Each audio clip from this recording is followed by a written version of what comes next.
So I recently released a video about how to start competitive Call of Duty.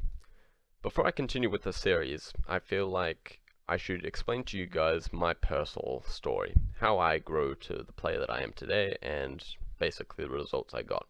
I would say that out of every player in APAC, I've easily had the toughest run, been faced with the toughest challenges to get to the top and stay at the top.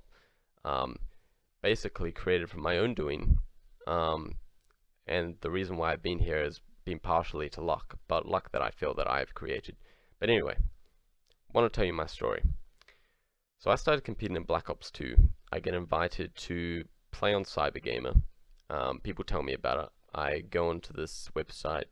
I make a thread, say I'm looking for a team. I feel like I have the potential to make COD Champs. That was my dream. That was all I cared about at the time, was making COD Champs when I was 18. I'm 15 at the time.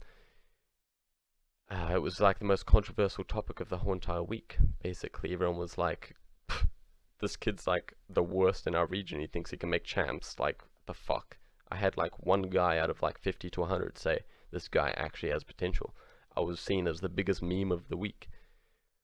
So I basically got no responses from that and didn't really find a team. So I continued just to look at my options. I found an NZ LAN that was coming up. I sign up and I play with a bunch of pickups. I tried to get into a top team, but everyone was like, nah, no one likes you, so don't want to play with you. I was like, okay, fuck. So I placed top 11 out of 16 teams, really bad placing, pretty much second rounded. And everyone continues to laugh at me, you're a fucking meme, like, you can't do shit. I find a new team, basically play with players that place around the same level as me in like the top 11 to top 9 mark. But players that took it seriously. I needed players that took things as serious as I did. And we grinded 12 hours a day every single day for about 4 months till the end of Black Ops 2. We grew from basically being a top 30, top 40 team in APAC to, I would probably say top 20, maybe top 16. Going into Ghost, an NZ LAN comes up, I want to play at it, I want to win. Once again, everyone laughs at me. You're a fucking joke, you think that you can win. We go to the LAN. I've never experienced more hate at an event than that LAN. I basically got memed. I had one person, it was a caster, that fucking actually liked me. Everyone else screamed at me and was like calling me shit. I was on main stage. I was like, I didn't know how to deal with it. We placed third and everyone once again laughs like, you're fucking shit. You can't do what you're saying. 2 months down the track, Ignitions has one of their, which is the team that won, which was Killer Pie, Buckebeck, Gydra. Their fourth retired, and they looked at all the options and they're like, okay, we think that the best player available is this Eminence guy. I get a message to join them and I'm like, fucking alright, shit, yeah, this is my opportunity to tick off the box that I want to be the best in NZ and then grow in APAC. At the time, the team that I joined, like Ignitions, they hated me. Like, Killer Pie and I hated each other. Look at where we are now. Fucking funny, right? Buckebeck didn't like me, but he tolerated me, and Gydra, he didn't have an issue, but that's Gydra. We go to our first LAN, we placed top 8, which was pretty bad for us. You know, we wanted a lot higher, but, you know, got to top 8 within my first year. That's, not everyone can do that. I know people who have been competing for 3 years and still can't break top 8. End of Ghost, I get into a big argument about a week before the next New Zealand LAN with Buckebeck, and he ends up saying, I want this Reef guy gone, he's out of my team, fuck that guy. He boots me, I go to the second best NZ team, they still don't like me, so they're like, nah.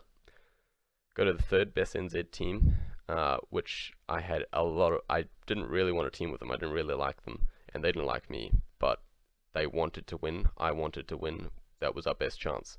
They say yes, I like coached this team for about a week. We had about 10 hours worth of practice throughout a week. I tell them all of Ignition strats, try and teach them all I can, put our heads down, attend the LAN.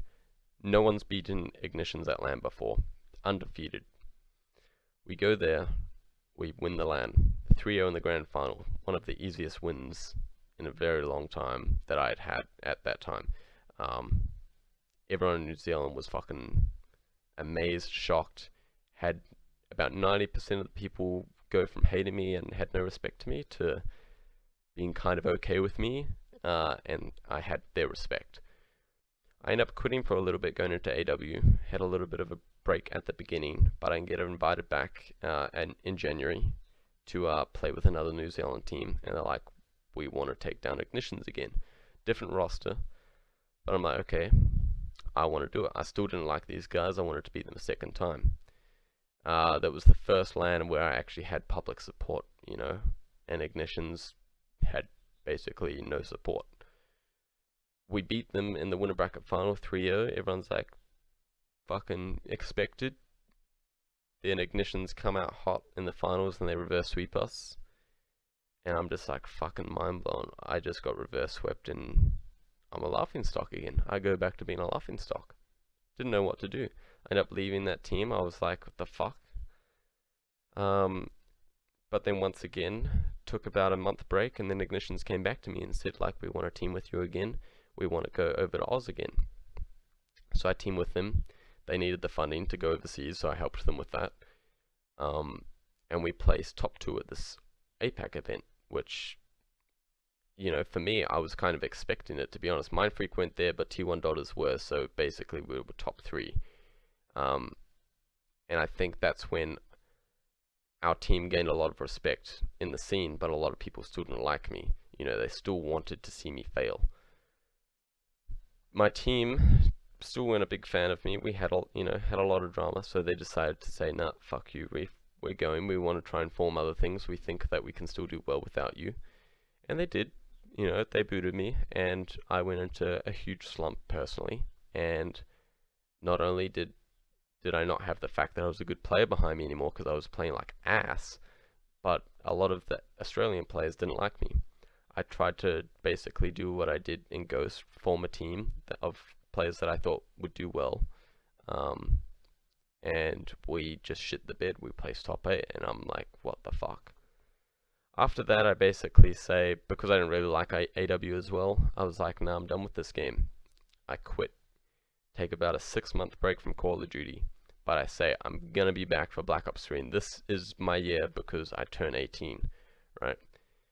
I basically stayed off Twitter, didn't create any controversy at all.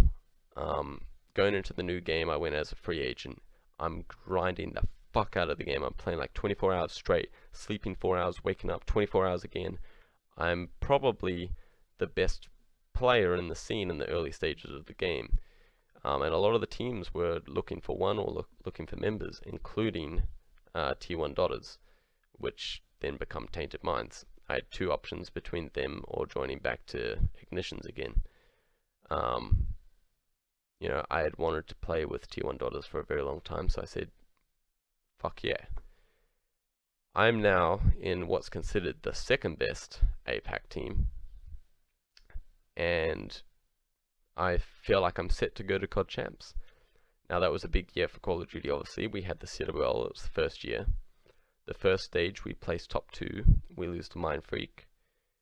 And the second stage was probably one of the tougher parts of my career again. I had a lot of personal things going on in my life that I'd never faced before that I needed to deal with as well as competing. We ended up having really bad seasons. Well, placed top 5, didn't qualify for playoffs. And I'm just like, fuck, this is supposed to be a top 2 team. How aren't we doing that? We missed playoffs, and the next step is COD Champs. The team had absolutely no drive whatsoever, and I felt like that was a huge disrespect to myself because they knew how big COD Champs was to me. They had already been twice, and I was like, fuck it. I'm making COD Champs. You guys aren't putting in the dedication. I take probably one of the biggest risks of my career, leave this team that's still considered a top 2 LAN team, and I join my previous team again, basically the Ignitions team, but didn't have Buckerbeck and instead had Excite. I saw a lot of potential with him, and we qualified for Champs. I made my dream come true that I had said from day one, with everyone doubting me, come true. And after that, it's basically, I went into IW, didn't really like the game, fell off. IW was really tough, really. I didn't know what I wanted to do next, and yeah, basically placed top 5 throughout most of the year. I feel like if you actually don't want to play, you're not going to perform well. Going into this game, boots on the ground, I fucking love World War II, shit yeah. And we put in the hard work, and we performed at a top 2 APAC level once again. So, basically, this story shows that if you really want something extremely bad, no matter the challenges that face you, you can do it if you fucking work hard.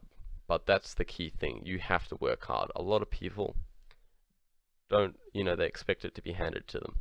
Now, I'm going to be touching on the series, how I made my career hard, and basically advise you guys not to do the same, but I accept that some people have personalities that just, cause issues for themselves, and I'm one of those people. I create issues for myself. But I just want you guys to know that you can fucking do it. So yeah, my next video will be basically touching on how you go from 0 to hero. Hope you guys enjoyed this little story, I guess, and please make sure you leave a like, comment, and subscribe. Till next time, peace.